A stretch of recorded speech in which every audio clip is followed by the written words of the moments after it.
party with no particular reason.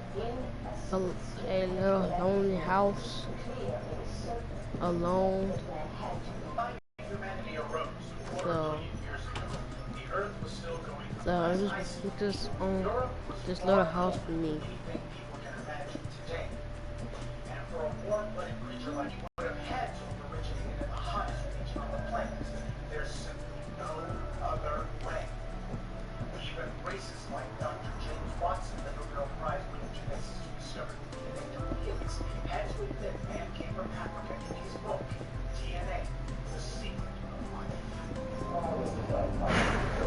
Now, most of the time I be quiet, but cause y'all might not hear like y'all might not hear a lot of talking. So, and y'all might hear like a little talking in the background in the TV. So this time I might put this one on YouTube this time, cause last time I did not put this on YouTube yet. So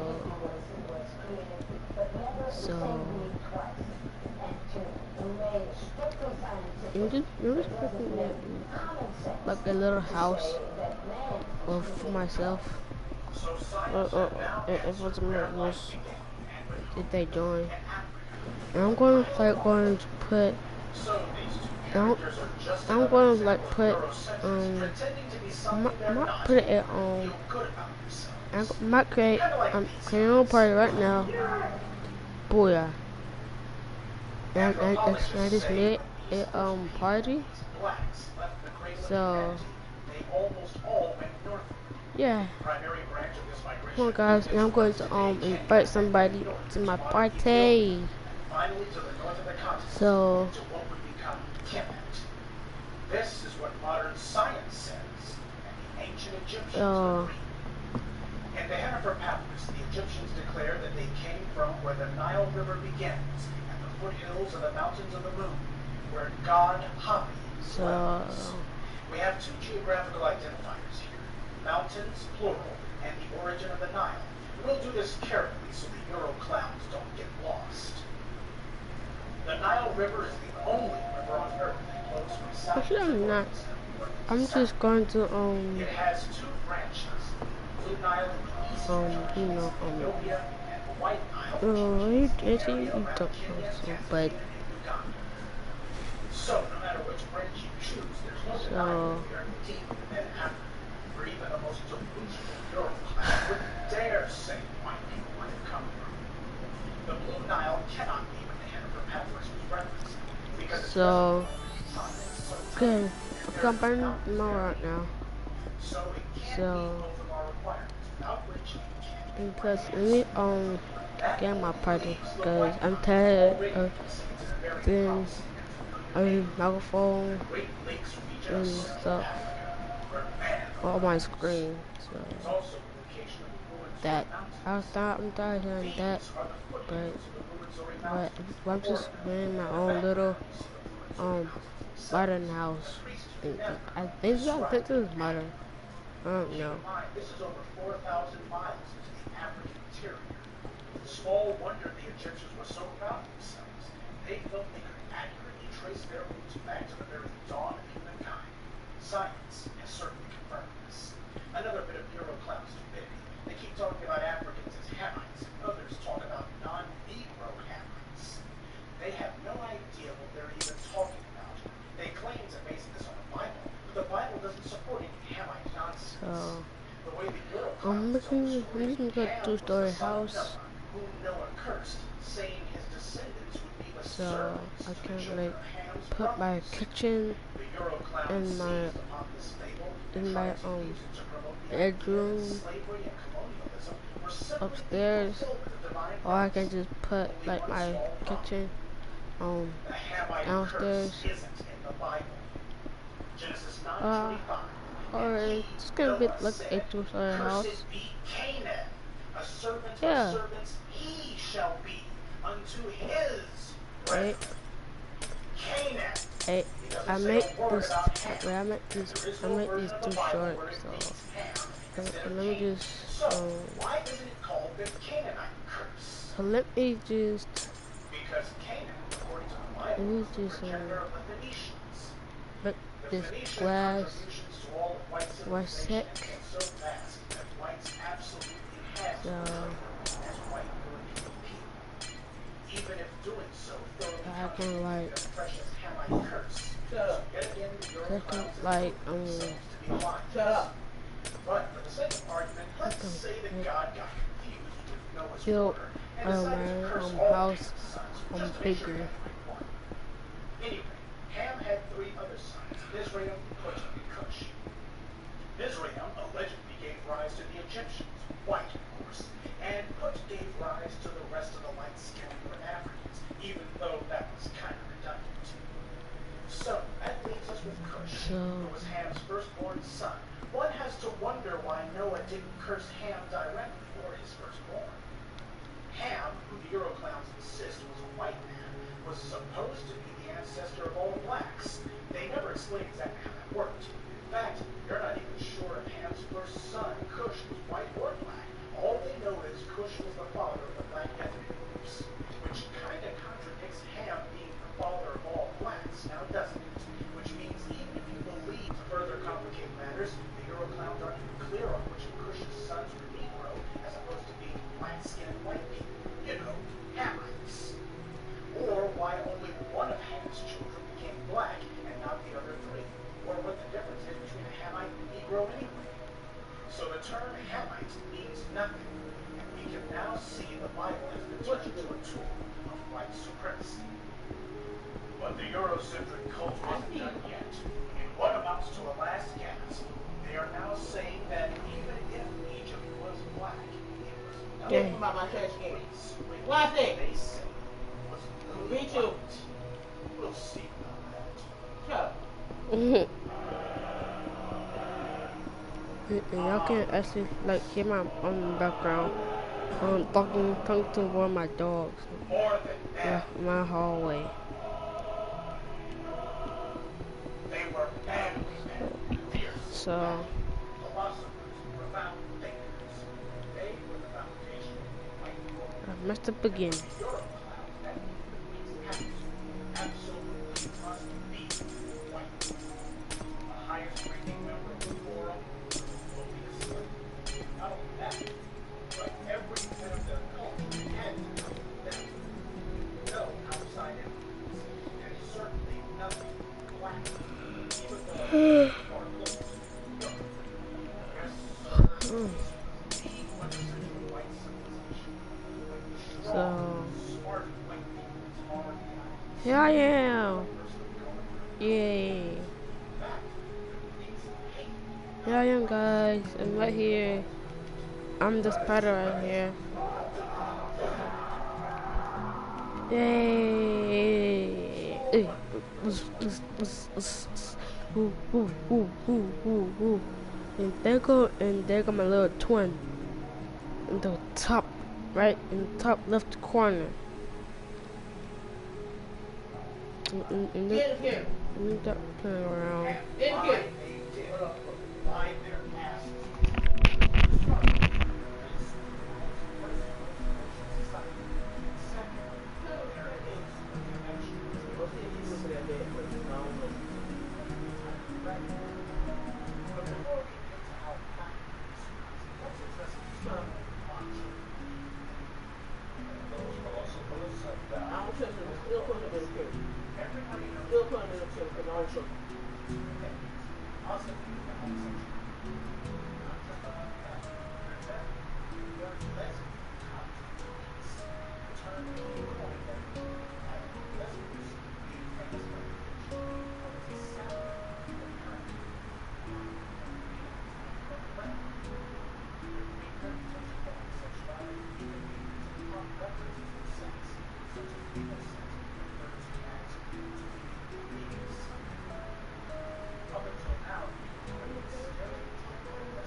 All that changed as the United States entertainment industry decided to help butch up the race into movement to train races and tough guys.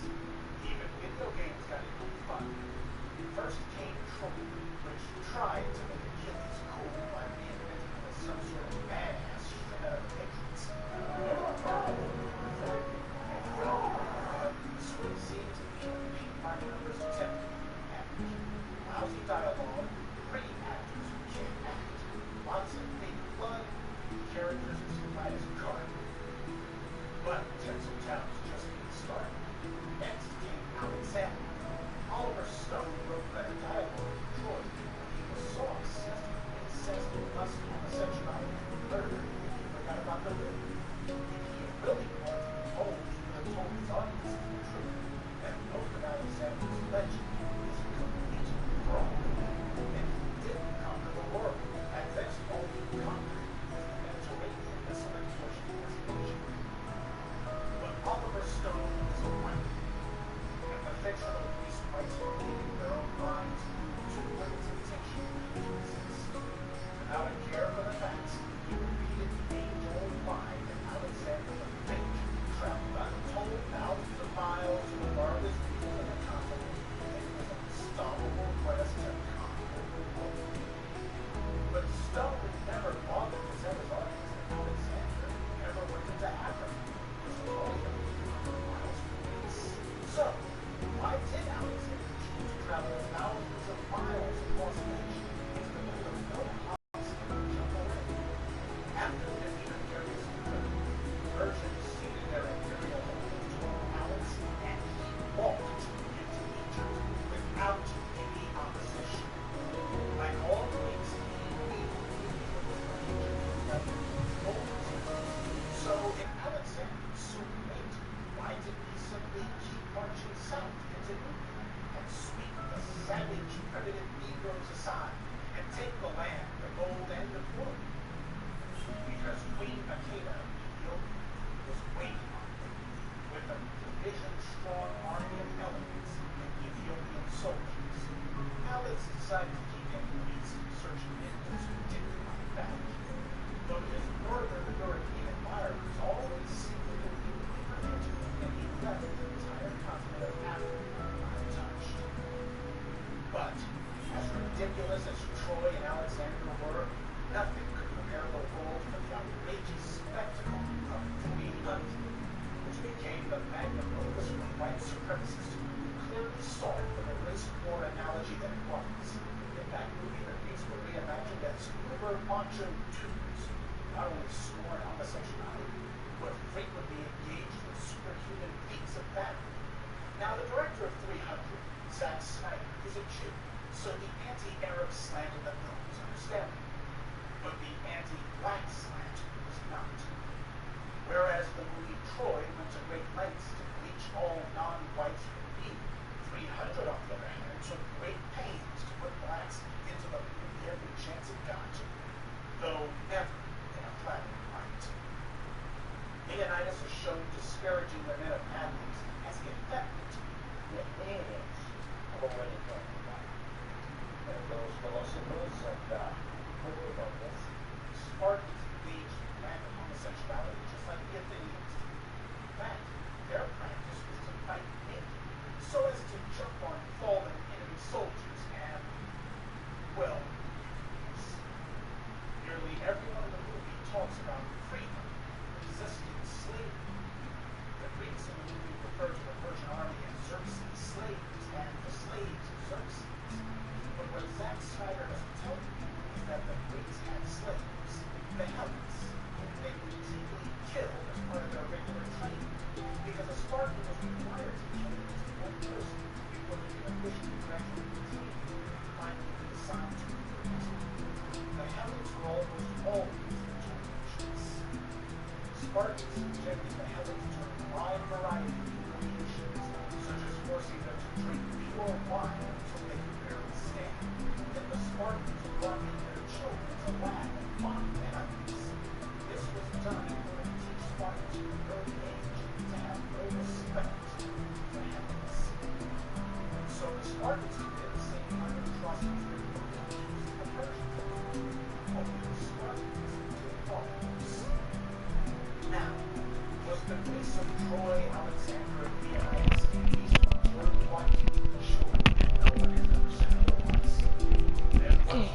back, guys. I'll tell you. I Anytime was anything in Africa shows, I was just fixing my food section, put white people in in the kitchen. regardless So of whether they had or not. And if they can't put white people into it, then they so y'all might or show it look here and ding well, Greece was a multinational. in the Why has no one ever background. So don't think that's me. That's just my background in the kitchen. So child. I don't know why I quit doing it for some reason, but watch out. Don't girlfriend though. I love doing voices. And as long as we're telling that line, let's go ahead and say the plastic whites as well.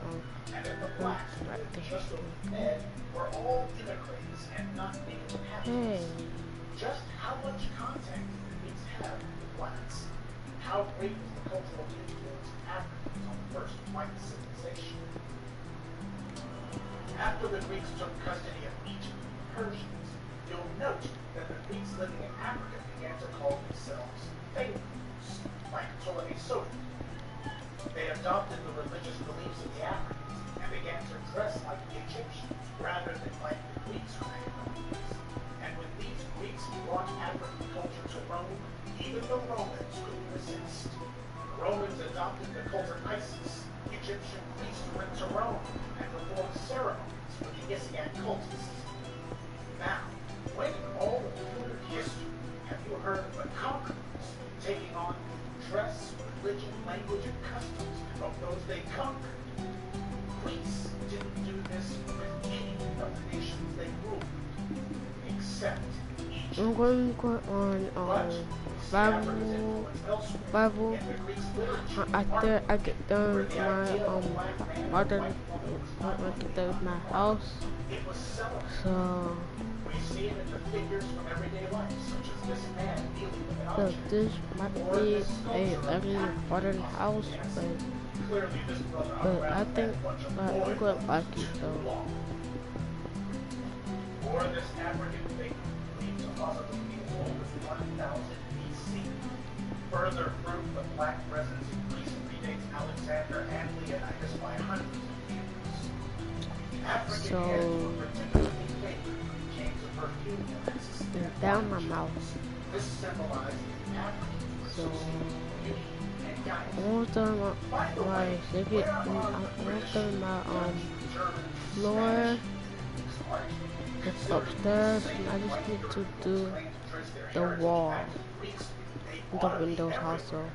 But instead, they're nowhere to be found in Greek art or literature.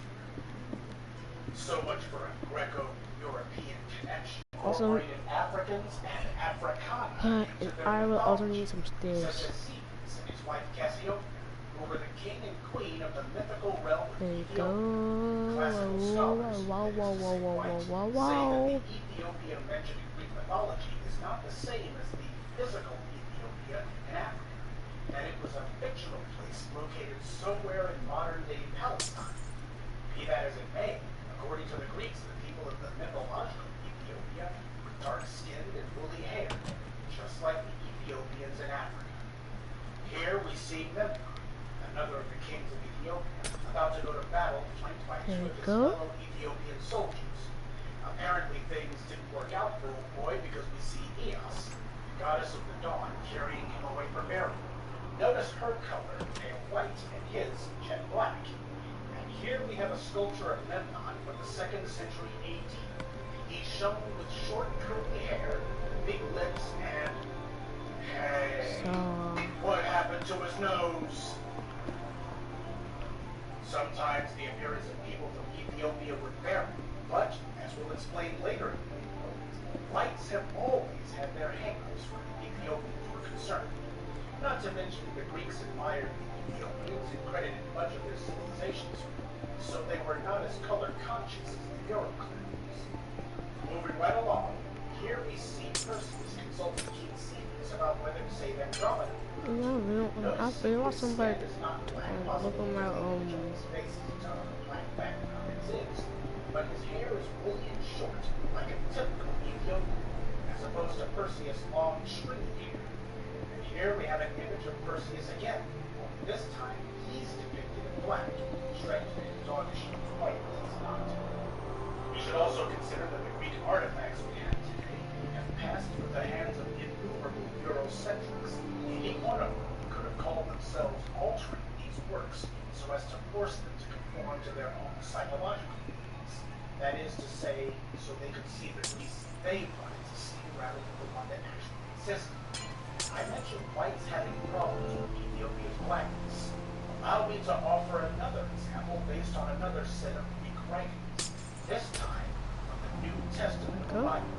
3 Book of and Acts, 30. chapter 26 4. and 30 verses reads, Now an angel of the Lord spoke to Philip, saying, Arise, and go toward the south along the road to Gaza.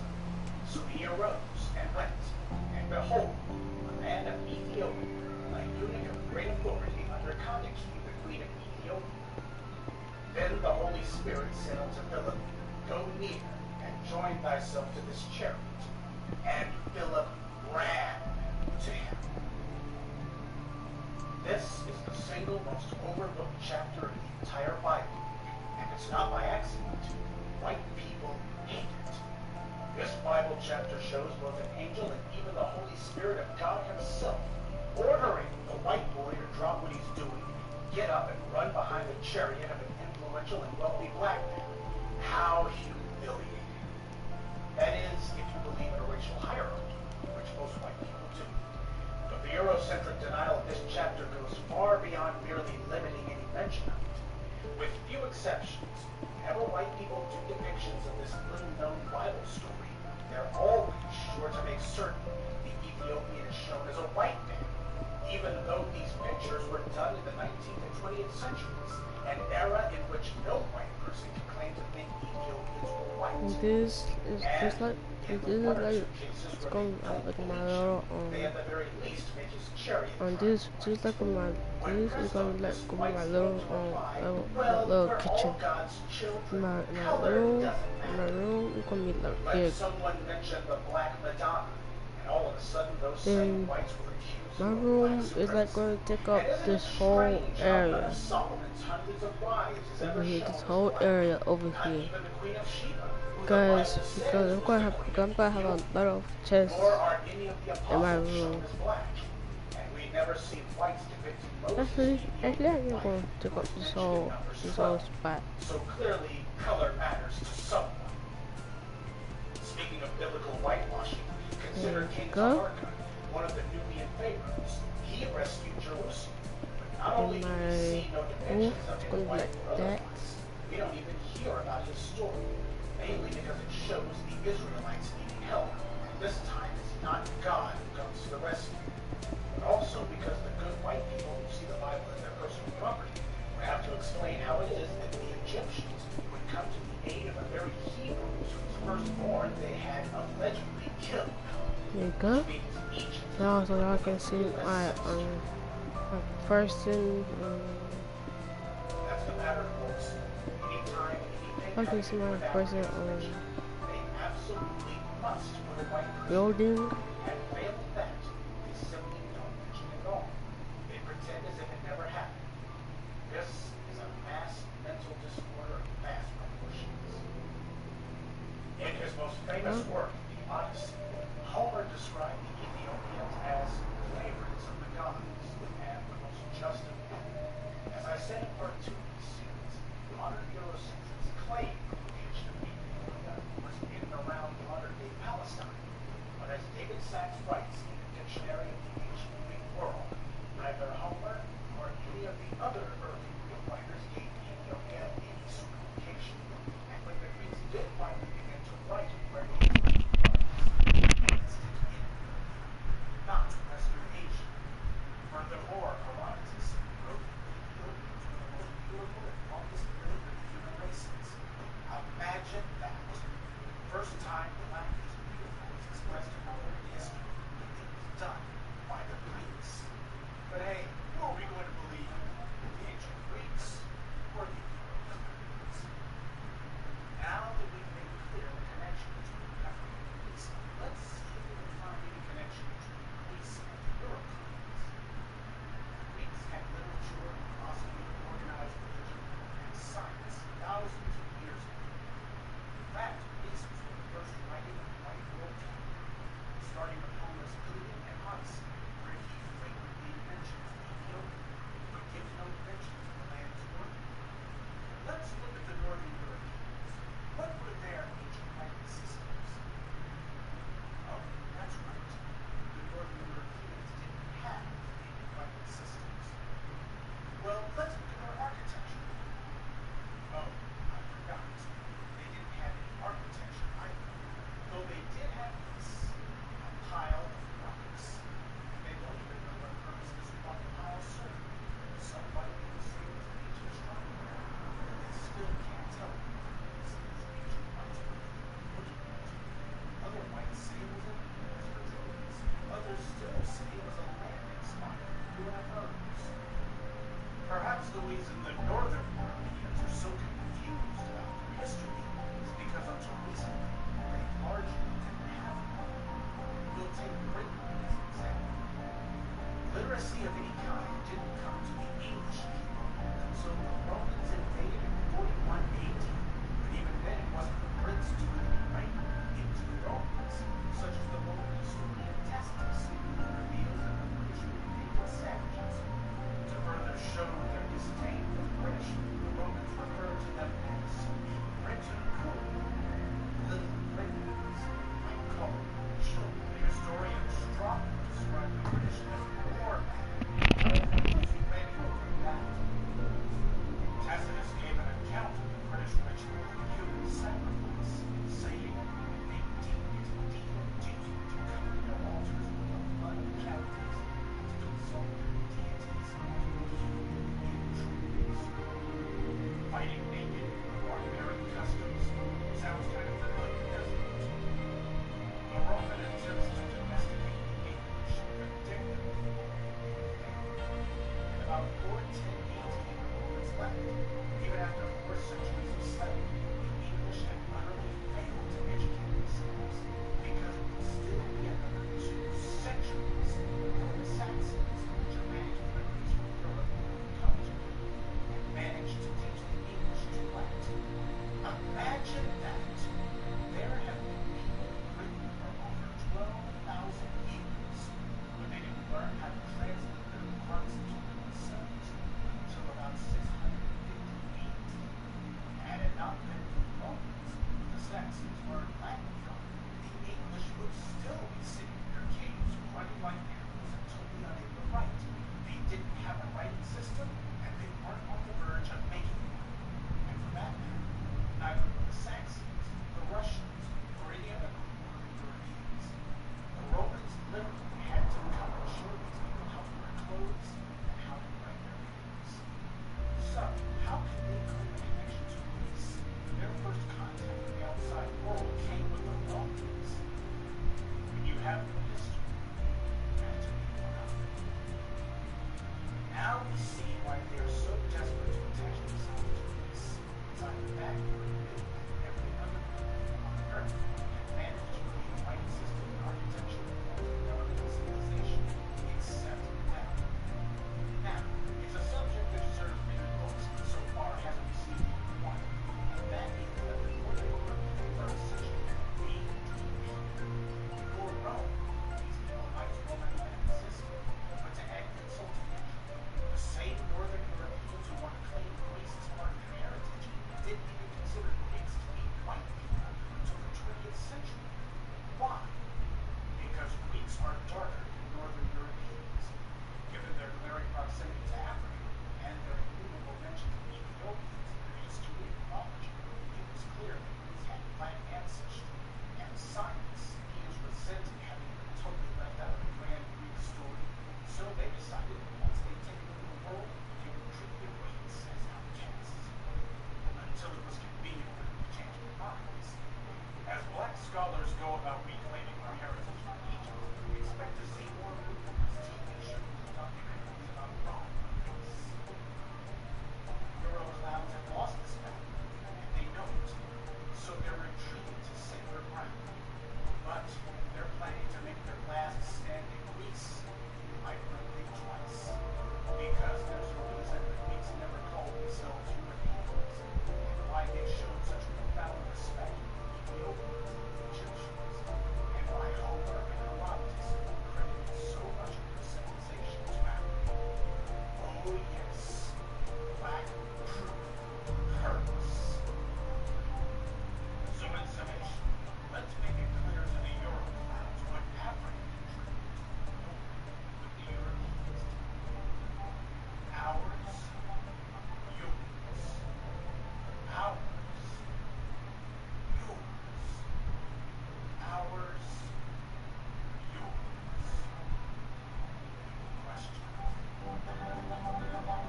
understanding history is one thing, but understanding why we understanding history is one thing, but understanding why the colors were hidden, that's another thing. And the problem is we can't exclude racism, white supremacy. That's the thing we can't escape. A lot of black folks try to avoid talking about it because it makes everybody uncomfortable, but it's a real thing and we have to acknowledge it. A lot of black folks don't really understand racism. And if you don't understand something, you're not going to be able to effectively deal with it and counter it. Racism, as I understand it, is a global system for the genetic survival of a global white minority population. We usually don't think of whites as being a minority, but they're a tiny minority, fewer than 1/10 of the people on the planet, and they are genetic recessive, meaning that if a black person and a white person mix, the president, Barack Obama, you get a colored person. So if you want to maintain an oppressive process on a group of people, you certainly don't inform them of the depths and details of their history. Just like you don't give them adequate education, you don't maintain adequate housing, etc. Every morning when a black person turns on the television, the next day you would notice they die. You see, so turn on the TV, pick up the newspaper, look at a magazine, unless you understand the system and can read to put things in their proper perspective. But without you are constantly indoctrinated by the system. You see, but the very fact that people who classify themselves as white will find themselves saying something's wrong with your genetics, something's wrong with your genetics, is kind of called that projection. In other words, why do you keep focusing on your genetics? I must have some doubt about my genetics, but we have a basis for that. Meaning, the ability to predominant female skin color is a genetic dominant trait. The issue with black people is this: we hate who we are and love who we can be. We hate who we are, African, and love who we can be, European. We do not want anybody to remind us of who we are, which is why we shun Africa. We are trying to get out of who we are, and we think that if we act white enough, and marry white enough, and dye our hair white enough, then maybe white folks will start treating us like white folks. You are an African. White people are an African. You're always treated like an African. It doesn't matter how many documents you got. It doesn't matter how light you are. It doesn't matter if you're white or white. And that's not always about that. You will still be treated like a black person. And even today, they don't sanction what you do and authenticate it. It is considered not valid. And that's unfortunate because that's not true. And we can't allow that to be true. It is just like I work and a lot of people out there who have not to go to school and learn their message, their place of living. They have no respect for independent study. When they used to be proud of American themselves, they don't want that history. Until we got out of hand and we started creating so many things. When shocked into I made about black genetic superiority, he was a Nobel Prize laureate. He was one of the inventors of the translation, Professor of Stanford University. Now he could secretly talk about black genetic superiority as long as he wanted, but a black person did not talk about why racism exists and continue to keep their understanding. George Wallace found out, he said, when as governor for he said when he first went into politics in the South, in Alabama, he thought that poor whites, if they would join with blacks, they would have a great deal of political power. You see, so that coming together with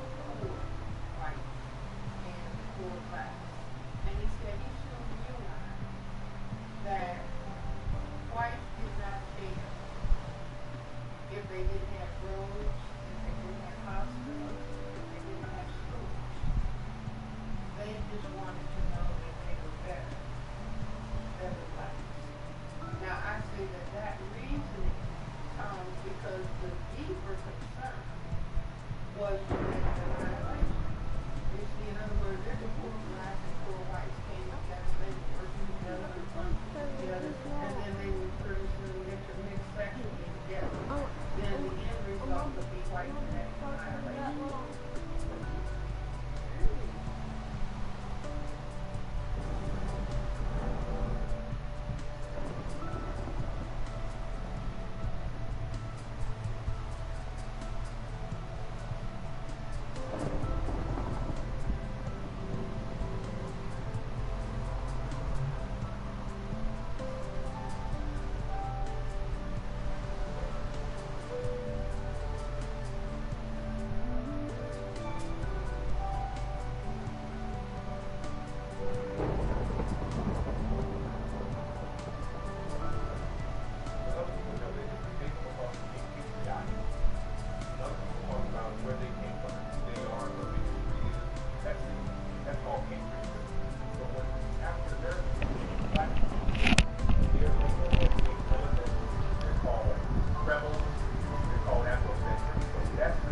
Ignatius. You had one pope named Saint Deity. There was another brother named Saint Benedict, who was a patron saint in Europe, well known throughout Italy. Militatus was black. Militatus was the pope during Council of Nicaea. And we had these brothers who were worshipped throughout Europe and Italy, and we don't talk about it in America, but they're well known in Europe. You had one brother, Saint Maurice, who was a well-known martyr in a religious Christian throughout Europe. He was statues of.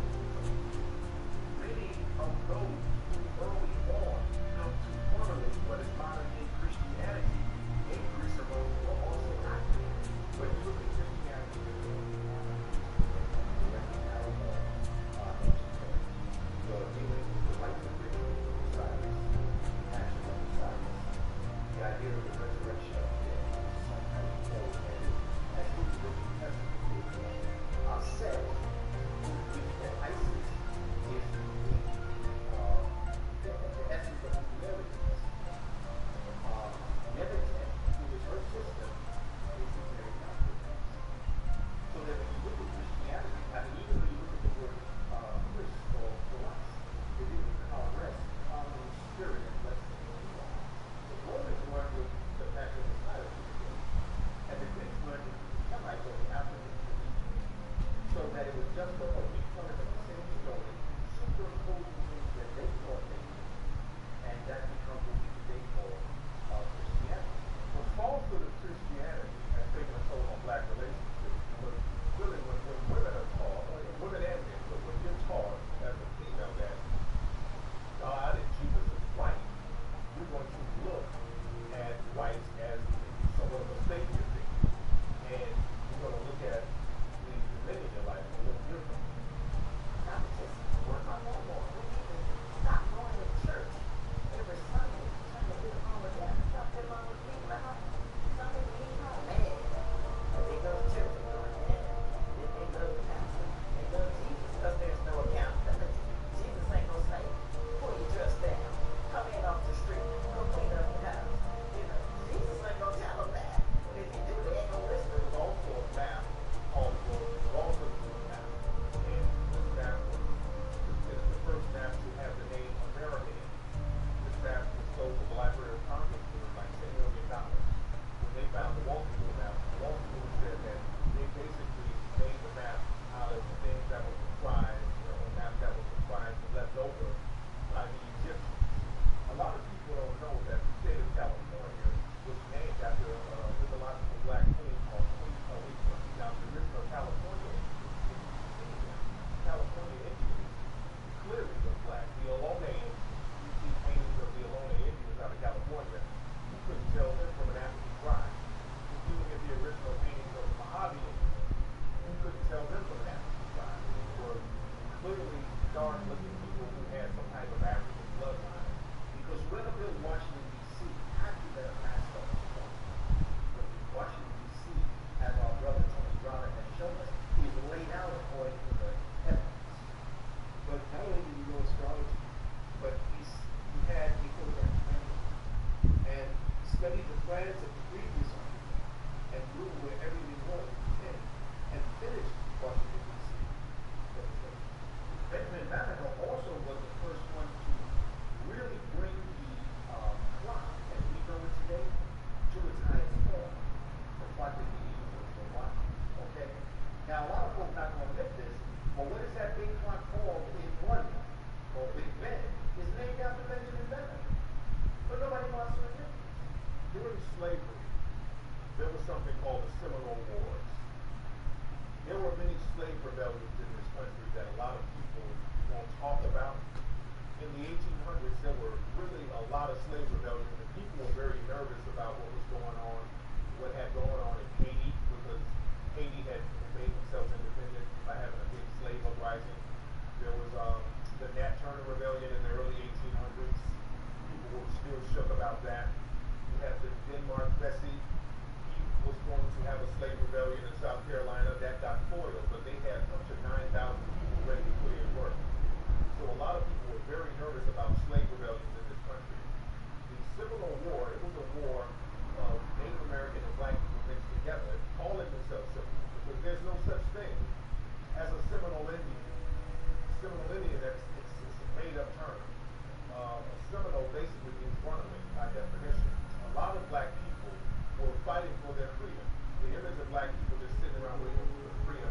that's an image to keep us submissive. It was also not economically feasible, but rebellion.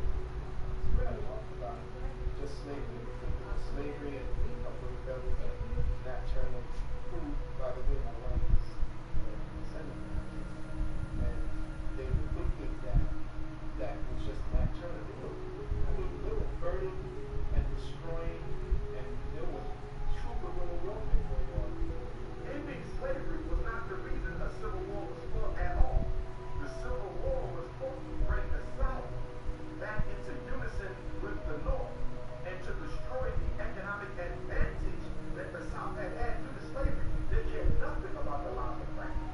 They cared nothing about the way that we were treated. They cared nothing about African life.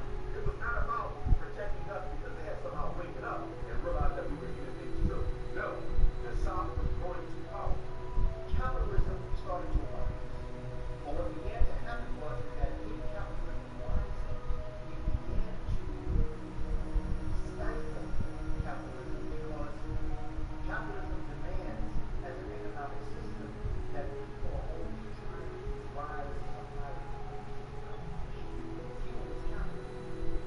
But if you would buy an African for $300 and then pay somebody for 20 years $300 a year, which means that you buy someone one time for $300. But that's what was stifling capitalism, because what's going to happen, that's when we don't competition. What European is going to compete for a job that you buy an African to do? So we're going to say, look, slavery is going to happen. It's stifling. So it's not such a good thing.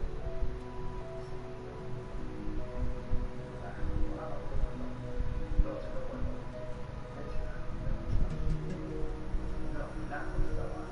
We are not going to stop enslaving Africa. We're just not going to do it. We have to. It's like capitalism, and we're going to choke with overproduction without an ability to sell what we're I said, that's not my problem. You're not going to sell my problem. But then we're going to have we have factories. That's not like a personal problem. I don't care what happens. Most everything we have. South said we want to do it, but not free now. In fact, the South says that I'm tired of talking. I'm going to say, I'm not even going to the law. In fact, I'm not even going to let the economy start. Of course, it began in death. I'll say, watch. That's the story. Well, one of the big things that occurred right at the end of the Civil War was that Europeans began to form unions. In fact, the workers' union is an outgrowth of slavery and the Civil War. When it looked like the cause was lost for the Confederacy, white men began to organize themselves into labor forces. Why did they do this?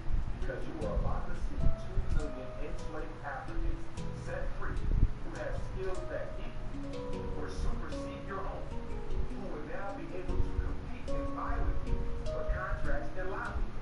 That was a significant area of concern for white men. Okay, so if I was a European who was looking for work, that had already been hired out to explain up such that. Had to eat some breakfast first. So I might just end this, and also bye guys. Bye guys. See you later. In fact, some of the first unions started right here.